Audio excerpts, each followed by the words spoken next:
So let's start with the easiest type of test to get good at.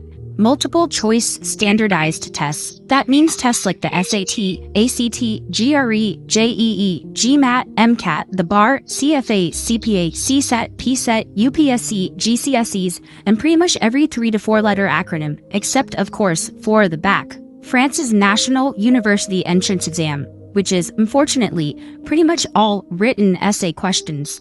But I'm guessing the French students actually like that, because if they don't know the answer to a question, at least they can cut out the blank white free response box and wave it in the air. But for the rest of us, we will get multiple choice questions. So here's the tip that works especially well for math, and I got it from this YouTube video called, "This will make you better at math tests, but you probably are not doing it." I went into this expecting the usual tips that you find on the internet.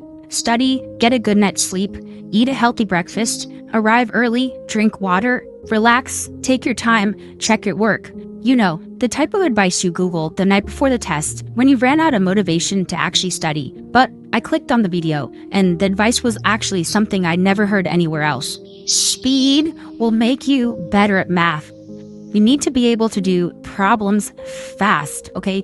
It's important. Okay, so after you've studied and done everything you can do for your class, you want to work on speed. You want to work on doing problems quickly and correctly. So not only does speed let you finish the task, it lets you redo the task. That's right. You finish the task and then you do it again. Not look it over. You just do it again and then you compare your answers, right? There's a difference between looking over your work and redoing your work. Harder to find mistakes if you're just looking at your work. But when you're redoing your work, you're less likely to make the same mistake. And at the time, it made a little sense. Yeah, I get why it would help to be able to go through a math test fast. But I also thought speed was the same thing as rushing. And everyone knows you shouldn't rush during a test. So I didn't think much of it until I remembered another video. There was a video of this one guy recording himself doing the entire SAT math no calculator test without knowing the questions beforehand in 5 minutes. Watching him flip the page before I've even read the first problem is like the SAT equivalent of watching a chess grandmaster pre-move an entire game. The difference here is that while this is almost impossible for the average person, this is actually pretty achievable and anyone can do it. You don't have to rush. Speed just means using more efficient techniques to get to the answer. For example, let's try a problem. Here, the answer looks maybe not that obvious. For all real numbers x, 7/8 plus 10 over x equals what?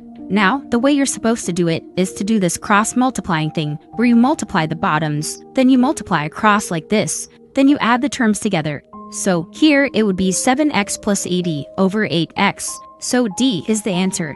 But what if you didn't know that? Well, you don't have to stare at the problem, and you don't have to waste your precious time. You could just plug in numbers. If x equals 1, this would give you 87 over 8. Then, plug in x equals 1 into all the answer choices. You'll find that D is the only one that matches, so the answer has to be D. Another trick that can help you go faster is knowing how to spot common mistake answers. These are answers that the average student would get if they didn't know how to do the problem, and therefore decided to reinvent the laws of math. For example, adding 2 fractions by adding the top and bottom, adding 2 fractions by multiplying the top and bottom, adding 2 fractions by adding the top and multiplying the bottom, and lastly, adding 2 fractions by multiplying across the fraction bar itself, and then adding the bottom. Of course, it's not the test writer's fault. They're not trying to make you fail.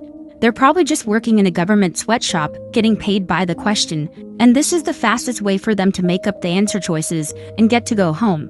So, take advantage of that. If you're a good test taker, then even if you don't have time to do the problem, or time to do the shortcut, or even the time to plug in the answer choices, you can at least eliminate the ones that look like common mistakes. Just cross them out, and then from there, you can make a 50-50 guess. But I'm gonna be honest, if you want to get even faster at doing problems, you're probably gonna have to practice doing more problems. Of course, that's very easy to say. It can be pretty boring to do practice tests, and sometimes you lose focus and end up taking a full hour rereading the same question over and over again. And this is actually why I think it's not a terrible idea to just go on YouTube and just watch other people do practice problems. Just search up the name of the test you're taking and then walk through, and then you'll find people explaining a bunch of problems step by step.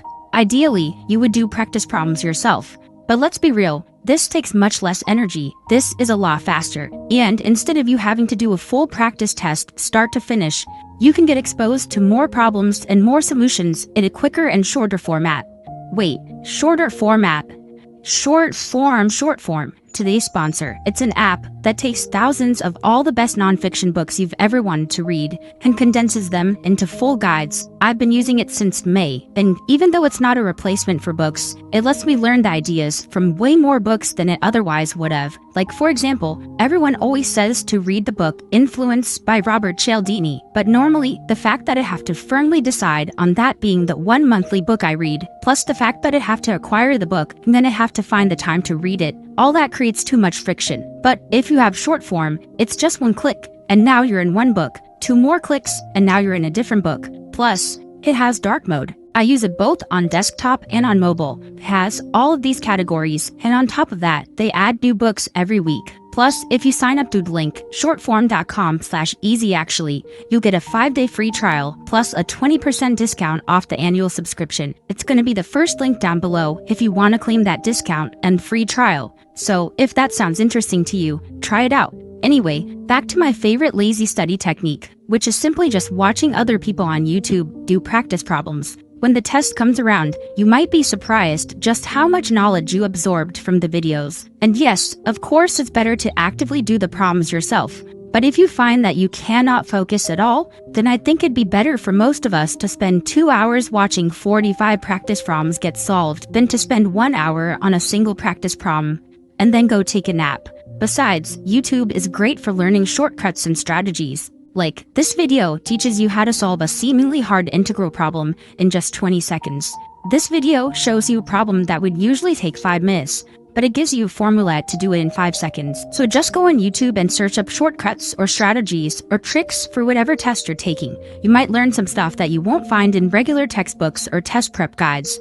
Here's one of the best ones I've ever learned from YouTube. And it works every time you have to read a passage and answer questions, like on the SAT, ACT, GRE, LSAT, and MCAT. Usually, the people who write the test also create the answer key at the same time, with concrete explanations for why each wrong answer is unarguably wrong, and why each right answer is unarguably right. And the explanations usually need to be based on either facts or evidence from the passage.